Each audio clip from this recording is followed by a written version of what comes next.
اعوذ باللہ من الشیطان الرجیم بسم اللہ الرحمن الرحیم الحمد للہ رب العالمین والصلاة والسلام علی اشرف الانبیاء والمرسلین وآلہ الطیبین الطاہرین۔ اعوذ باللہ من الشیطان الرجیم انا نحن نزلنا الذکر وانا لہ لحافظون۔ اس موضوع پر کہ قرآن عصر رسالت مآب صلی اللہ علیہ وآلہ وسلم میں مدون اور کتابی شکل میں تھا، ہم دلیل قائم کر رہے تھے۔ اس میں چھٹی دلیل جبرائیل کا دورہ قرآن ہے کہ قرآن مجید جب رسالت مآب کے سینے میں نازل ہوا کرتا تھا، جتنا حصہ نازل ہوا تھا اس کا ہر سال دورہ ہوتا تھا۔ رسالت مآب کے ساتھ جبرائیل سنتے تھے، اور ہر سال جو دورہ قرآن ہوتا ہے وہ تو جمع قرآن، مکمل جمع قرآن کی دلیل بنے نہ بنے، لیکن یہ روایت کہ جناب فاطمۃ الزہرا سلام اللہ علیہا سے مروی ہے کہ جبرائیل کان یعارضنی بالقرآن فی کل سنۃ مرۃ وانہ عارضنی بہ العام مرتین ولا اراہ الا وقد حضر اجلی۔ جبرائیل ہر سال میرے ساتھ قرآن کی بازخوانی ایک بار کرتے تھے، اس سال 2 بار کیا ہے، اور اس سے مجھے اندازہ ہوتا ہے کہ میرا اجل نزدیک آ گیا ہے۔ یہ حدیث بتاتا ہے کہ اجل نزدیک آ گیا ہے، قرآن کی تدوین مکمل ہو گئی ہے، اور دو مرتبہ قرآن کی بازخوانی ہو گئی۔ صحیح بخاری باب فضائل القرآن میں دورہ قرآن کے سلسلے میں جناب فاطمۃ الزہرا سلام اللہ علیہا کی یہ روایت اس طرح منقول ہے۔ قال مسروق عن عائشہ عن فاطمۃ علیہ السلام۔ یہ عبارت صحیح بخاری کی ہے، میری نہیں ہے، صحیح بخاری کی یہ عبارت ہے۔ قال مسروق عن عائشہ عن فاطمۃ علیہ السلام اسر الی النبی صلی اللہ علیہ وسلم ان جبرائیل یعارضنی بالقرآن کل سنۃ وانہ عارضنی العام مرتین الا حضر اجلی۔ تقریباً ایک جیسی عبارت ہے کہ جبرائیل ہر سال کہ جناب سیدہ نے فرمایا اسر الی النبی، نبی نے مجھے راز میں یہ بات فرمائی، راز کے طور پر، کہ جبرائیل ہر سال قرآن پیش کرتا تھا ایک بار، اور اس مرتبہ 2 بار قرآن کو پیش کیا ہے۔ صحیح بخاری کے عبارت میں عن فاطمۃ علیہ السلام، لفظ علیہ السلام ہے۔ ہم نے استقصاء کیا صحیح بخاری میں تقریباً 28 مقامات پر جناب سیدہ سلام اللہ علیہا کے نام کے ساتھ علیہ السلام لکھا ہوا ہے صحیح بخاری میں۔ لہٰذا یہ تأثر صحیح نہیں ہے کہ جناب فاطمہ یا دیگر ائمہ اہل بیت علیہم السلام کے نام کے ساتھ علیہ السلام، علیہم السلام جو ہے صرف وہ شیعوں کا شعار ہے۔ یہ درست نہیں ہے، شیعوں کا شعار نہیں ہے، یہ تمام مسلمانوں کا شعار تھا، اور اکثر مسلمانوں نے اس کو ترک کیا ہے، ورنہ صحیح بخاری اور دیگر بہت سے جو متون ہے مستند، ان میں علیہ السلام علیہ السلام موجود ہے۔ یہ بھی ایک دلیل ہے کہ قرآن عصر رسالت مآب میں مدون تھا، تبھی تو جبرائیل جو ہے وہ قرآن کو شروع سے لے کر آخر تک بازخوانی کراتے تھے رسالت مآب سے، اور اگر قرآن مدون نہ ہو تو پھر عرض کرنا یعنی بازخوانی کرنے کی صورت پیش نہ آتی۔ اصحاب رسول کا عرضۂ قرآن ساتویں دلیل عرضہ اخیر ہے۔ لفظ عرضہ اخیر، عرضہ اخیر، عرضہ یہی بازخوانی ہے، دورہ کا ہم معنی ہے۔ عرضہ اخیر کس کو کہتے ہیں؟ رسالت میں آپ پہلے بتایا، اصحاب کو خود قرآن کی تعلیم دیا کرتے تھے، اور تعلیم دینے کے بعد اصحاب سے اس سورہ کو سنتے تھے، ایک سورت سنتے، دو سورت سنتے تھے۔ وہ سورہ کا عرضہ تھا، قرآن کا نہیں تھا، پورے قرآن کا۔ لیکن ایک عرضہ اخیر ہے، اس عرضہ اخیر میں پورے کا پورا قرآن کی بازخوانی ہو گئی۔ یا اصحاب رسول میں سے جو حضرات قراءت قرآن میں ممتاز مقام رکھتے تھے، آپ کی خدمت میں قرآن مجید کا دورہ کیا کرتے تھے، اور بازخوانی ہوتی تھی، قرآن کی بازخوانی ہوتی تھی۔ آخری بازخوانی کو عرضہ اخیر کہتے ہیں، آخری بازخوانی۔ آخری بازخوانی کا مطلب کیا ہوا کہ قرآن کی تدوین مکمل ہو گئی، اور قرآن کی تدوین کی تکمیل کی صورت میں قرآن کی آخری بازخوانی ہو گئی۔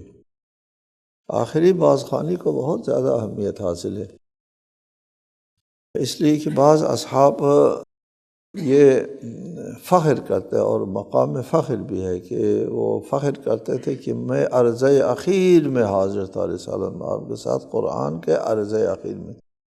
یعنی عرضہ اخیر کا مطلب یہ ہوا کہ قرآن قلب رسول سے امت کی طرف منتقل ہو گیا، اور منتقل ہونے کے بعد آخری بازخوانی بھی ہو گئی، اور پھر اس کے بعد جو ہے وہ آخری شکل دے دی گئی، امت کے ہاتھ میں قرآن منتقل ہو گیا، آخری بازخوانی بھی ہو گئی۔ دیکھو کس اہتمام سے یہ قرآن جو ہے وہ سینہ رسول سے امت کی طرف منتقل ہو گیا ہے۔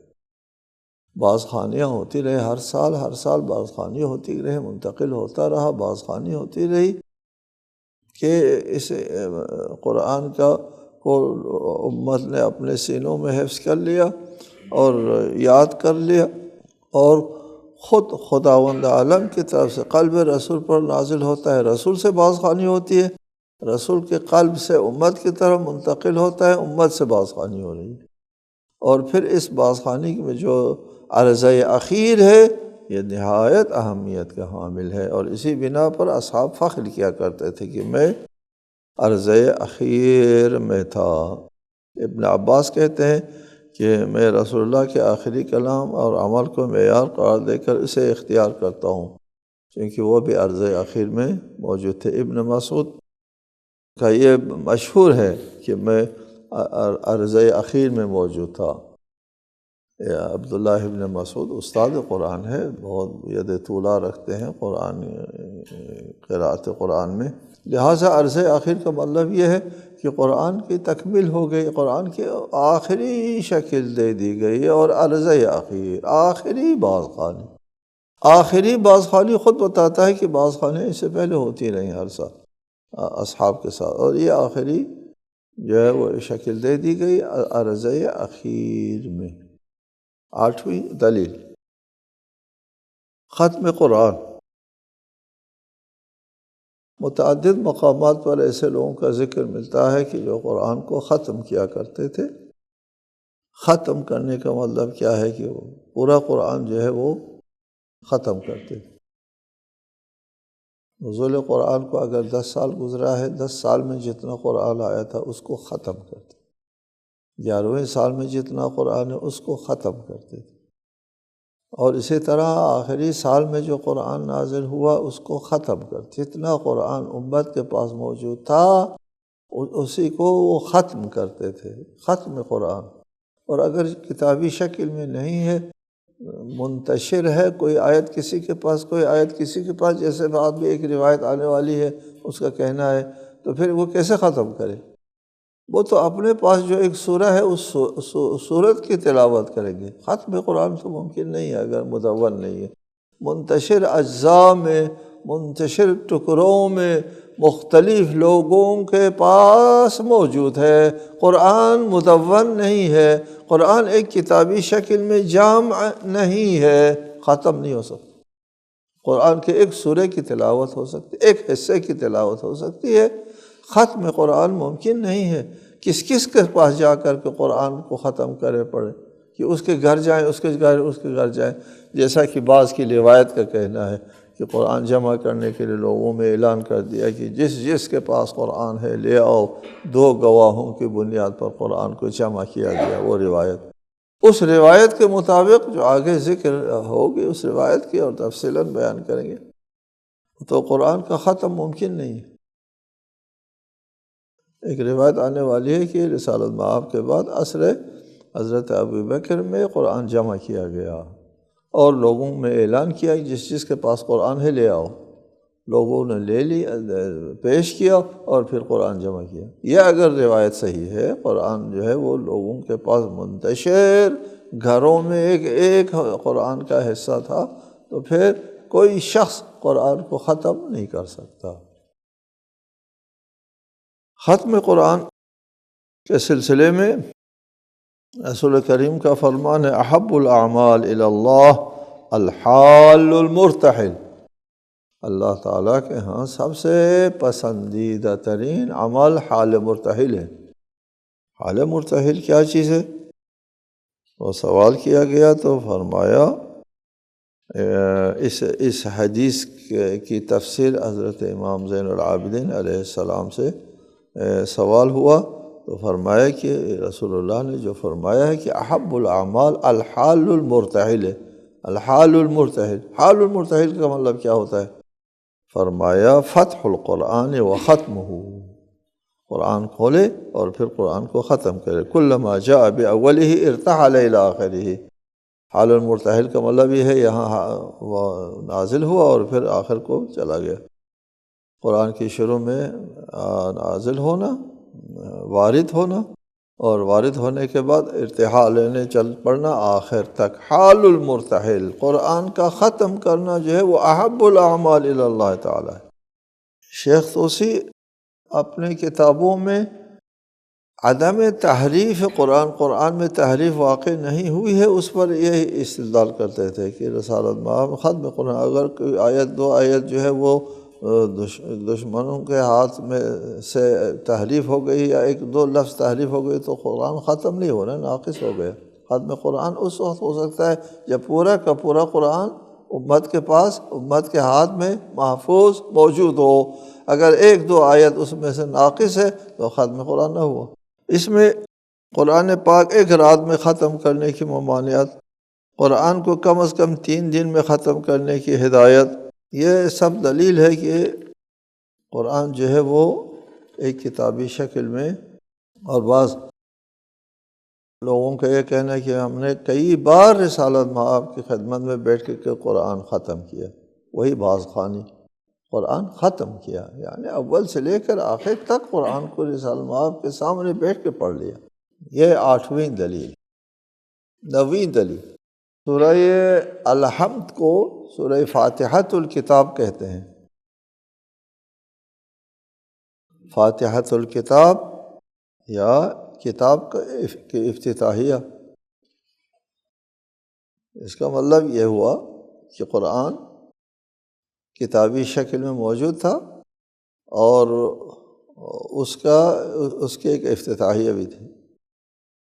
فاتحۃ الکتاب، سورہ حمد کو فاتحۃ الکتاب کہتے ہیں۔ یہ رسالت مآب کے زمانے میں رسالت مآب نے یہ نام دیا ہے۔ یہ نام سوروں کو نام جو ہے وہ اجتہادی نہیں ہے، توقیفی ہے، موقوف ہے رسالت مآب سے حکم وارد ہونے پر۔ چنانچہ سورۂ قرآن کے نام خود رسول اللہ کی طرف سے وضع ہوئے، متعین فرمایا ہے، کسی اور نے نہیں کیا۔ 10ویں دلیل، لفظ الکتاب کا اطلاق۔ یہ قرآن کے اوپر لفظ کتاب کا اطلاق بھی دلیل کہ قرآن کتابی شکل میں موجود تھی، وإلا اگر کتابی شکل میں نہیں ہے تو اس کے اوپر الکتاب کا اطلاق نہیں ہوتا۔ اس کے لیے صحیفے کا اطلاق ہوتا ہے۔ ہمارے زمانے میں ہم جزوہ کہتے ہیں، اگر کتاب نہیں ہے تو اور نام سے یاد کرتے ہیں، کتابی شکل میں ہے تو پھر کتاب کہتے ہیں۔ عصر رسالت مآب میں جو کتابی شکل میں نہیں ان کو صحیفہ کہتے تھے، ایک حصے کو صحیفہ کہتے تھے، اور پورے کے پورے قرآن کو الکتاب کہتے ہیں۔ الکتاب کا اطلاق جو ہے وہ دلیل ہے کہ یہ قرآن کتابی شکل میں موجود تھا، جیسا کہ رسالت مآب کا یہ ارشاد مشہور ہے، انی تارک فیکم الثقلین کتاب اللہ و عطرتی، اللہ کی کتاب اور میری عطرت دو گراں قدر چیزیں چھوڑے جا رہا ہوں۔ چنانچہ خود رسالت مآب نے بھی حضرت علی علیہ السلام سے فرمایا تھا، یا علی ھذا کتاب اللہ خذہ الیک، یہ کتاب خدا ہے، نسخہ محمدی، یعنی خود رسالت مآب نے اپنے لیے جو نسخہ بنا کے رکھا تھا، اس کے بعد اس کو لفظ کتاب کے ساتھ تعبیر فرمایا، اور فرمایا کہ یہ کتاب اللہ، یہ کتاب اللہ ہے، خذہ الیک، اس کو اپنے پاس لے جاؤ۔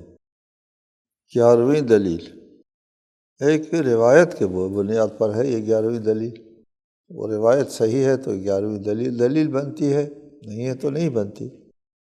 بہرحال یہ روایت ہے ہمارے یہاں کہ قرآن ایک مرتبہ دفعتاً نازل ہوا ہے، ایک بار قلب رسول پر قرآن دفعتاً نازل ہوا ہے، اور پھر اس کے بعد تلاوت کی اجازت اس وقت ہوتی تھی جب دوبارہ جبرائیل نازل ہو اور اس آیت کو پڑھ کے سنا دیتے۔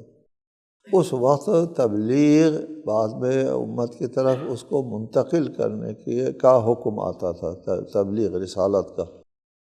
پہلے قرآن جب دل میں ہے وہ نبوت کا مرحلہ ہے کہ وحی نازل ہو گئی اور قلب رسول میں پورا کا پورا قرآن آیا ہوا ہوتا ہے، اور بعد میں مناسب مقامات کے اوپر جبرائیل نازل ہوتے تھے اور پھر اس آیت کو امت تک پہنچانے کا حکم دیا کرتے تھے۔ چنانچہ اللہ تعالیٰ نے فرمایا لا تحرک بہ لسانک لتعجل بہ، وحی پورا ہونے سے پہلے نہ پڑھا کرو۔ وحی پورا ہونے سے پہلے کیسے پڑھتا ہے؟ ابھی وحی پوری نہیں ہوئی، اس کا مطلب یہ ہے رسالت مآب کے پاس پہلے سے قرآن موجود تھا، تو اس لیے لا تعجل بالقرآن، یعنی من قبل ان یقضی الیک وحیہ، وحی مکمل ہونے سے پہلے قرآن کو نہ پڑھا کرو۔ البتہ اس کی ایک تفسیر یہ ہے کہ پوری آیت کی وحی ہونے سے پہلے لفظ جو ہے سنتے ہی فوراً نہ پڑھا کرو، اس کا یہ معنی بھی ہو سکتا ہے۔ البتہ یہ دلیل جو ہے اس روایت کے، یہ آیت اس روایت کے لیے دلیل بننا ضروری بھی نہیں ہے۔ بہرحال یہ ہے، اس روایت میں ہے کہ امام جعفر صادق نے فرمایا لا تحرک بہ لسانک لتعجل بہ، یعنی قرآن کو جلدی پڑھنے کے لیے اپنی زبان کو حرکت نہ دیجیے جو قرآن کی وحی مکمل ہونے دے۔ اس کا مطلب یہ ہوا کہ رسالت مآب کے پاس پہلے سے قرآن موجود تھا۔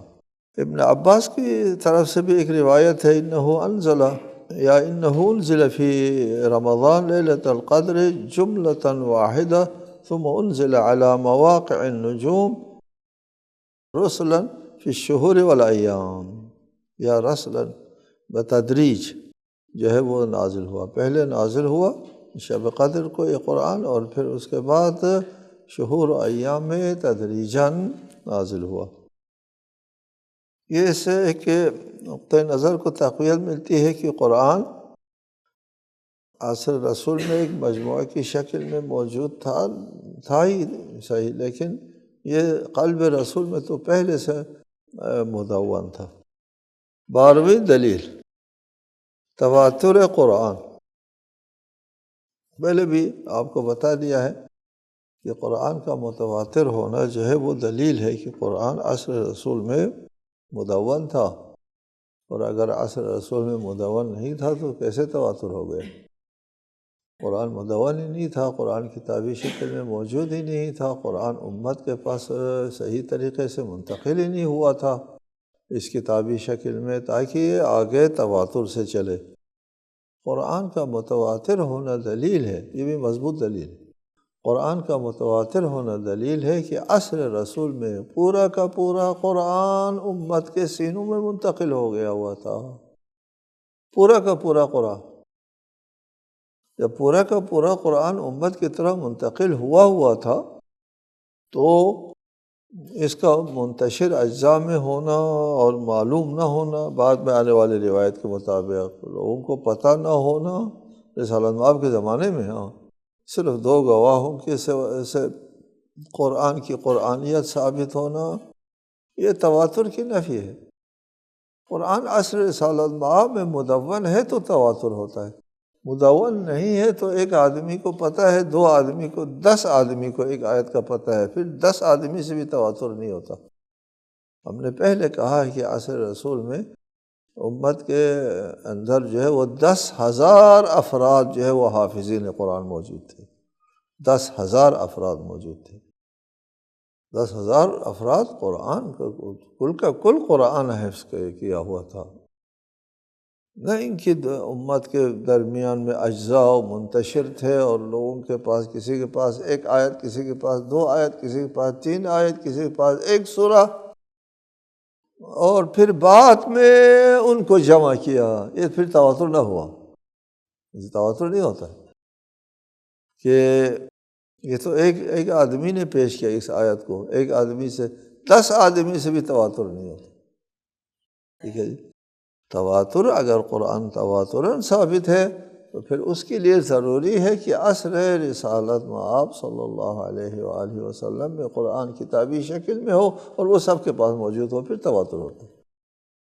جیسا کہ ہم نے پچھلے دلائل میں آپ کو بتا دیا کہ قرآن جو ہے وہ امت کی طرف منتقل ہو گیا تھا، ہزاروں کے تعداد میں حافظین قرآن موجود تھے، جامعین قرآن بھی تھے، جامع اور ہے، حافظ اور ہے، حفظ سینوں میں کرتے ہیں، جامع جو ہے وہ کتابی شکل میں۔ 13ویں دلیل وصیت رسول، رسالۃ مآب نے حضرت علی سے فرمایا تھا کہ قال رسول اللہ صلی اللہ علیہ وآلہ وسلم لعلی علیہ السلام یا علی القرآن خلف فراشی فی المصحف والحریر والقناطیس فخذوه واجمعوه ولا تضيعوه، کہ قرآن میرے بستر کے پیچھے ہے صحیفوں میں، پہلے بتایا تھا آپ کو، صحیفہ کہتے تھے اس کو، اگر کسی کے پاس 1 آیت، 1 سورہ ہے، 2 سورہ ہے، 3 سورہ ہے تو قرآن نہیں کہتے تھے، کتاب بھی نہیں کہتے تھے، صحیفہ کہتے تھے۔ میرے بستر کے پیچھے ہے صحیفوں میں، اور وہ صحیف جو ہے وہ کس چیزوں میں ہے؟ حریر اور قراطیس میں ہے، یعنی حریر ریشمی کپڑا اور قرطاس، ان دونوں میں ہے۔ اس کو لے جاؤ، محفوظ رکھو، ضائع نہ ہونے۔ یہ ہے آپ کے ذہن میں شاید بات ہے کہ ہم شروع میں بات کر رہے تھے آپ سے کہ کاتبین قرآن کن کو کہتے ہیں؟ کاتبین قرآن ان کو کہتے ہیں جنہوں نے رسول اللہ کے لیے قرآن لکھا ہے، اور نسخہ محمدی کی تدوین کے لیے جن لوگوں نے لکھا ہے ان کو کاتب وحی کہتے ہیں۔ جن لوگوں نے اپنے لیے لکھا ہے وہ کاتب وحی نہیں ہے۔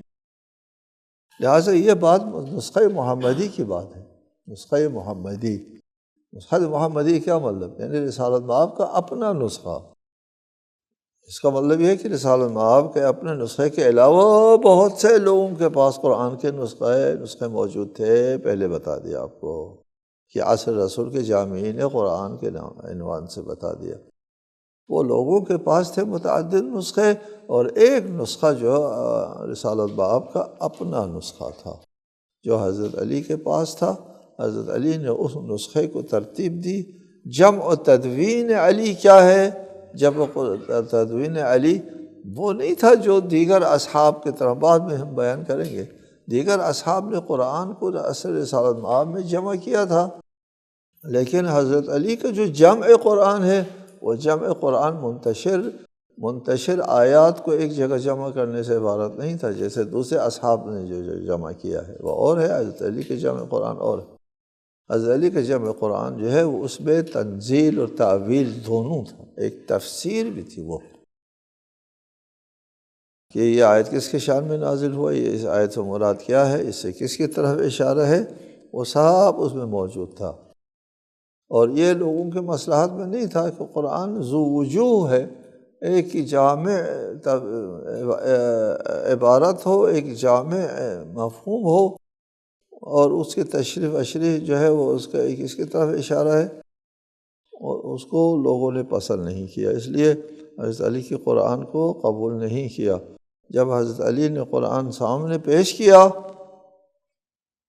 رسالت باب کے بعد قرآن پیش کیا امت کے سامنے، تو یہ کہہ کر رد کیا، اگر علی آپ کے پاس قرآن ہے، ہمارے پاس بھی قرآن ہے۔ وہ صحیح کہتے تھے، ان کے پاس بہت سے قرآن موجود تھے۔ آگے ہم اس پر بھی دلیل استدلال کریں گے ایک مطلب کے لیے کہ امت کے پاس قرآن بہت موجود تھے۔ تو حضرت علی کے قرآن کے بارے میں کہا کہ آپ کے قرآن کی ہم کو کوئی خاص ضرورت نہیں ہے۔ 14ویں دلیل، اصناف سورہائے قرآن۔ کل قرآن کو مختلف صورتوں میں تقسیم کیا گیا ہے، یعنی قرآن کے بارے میں فرمایا قال رسول اللہ صلی اللہ علیہ وآلہ وسلم اعطیت اطوال مکان التوراۃ واعطیت المئین مکان الانجیل واعطیت المثانی مکان الزبور وفضلت بالمفصل 67 سورہ۔ دیکھو قرآن کو تبویب کیا ہے، تقسیم بندی کی ہے، کل قرآن کی تقسیم بندی، کہتے ہیں کتابی شکل میں نہیں، پھر یہ تقسیم بندی کہاں سے آ گئی؟ فرمایا کہ مجھے توریت کی جگہ طوال یعنی طویل سورہ جو ہے وہ دیے گئے، اور انجیل کی جگہ معین سورہ، معین جو اس سے کمتر ہے، اور زبور کی جگہ مثانی مثلا سورۃ الفاتحہ عنایت کی گئی ہے، اور مزید مجھے سورہائے مفصل جو کہ 67 صورتوں پر مشتمل ہے عطا کیے گئے۔ جی، وہ ان کے علاوہ ہے، یہ 67 صورتیں جو ہے وہ طوال اور معین کے علاوہ ہے۔ یہی روایت یہ شیعہ مصادر سے یہ روایت میں نقل کر رہا تھا آپ کو، یہی روایت معمولی فرق کے ساتھ اہل سنت کے ہاں بھی منقول ہے۔ اس روایت سے بھی پتہ چلتا ہے کہ قرآن عصر رسالت مآب میں مدون تھا۔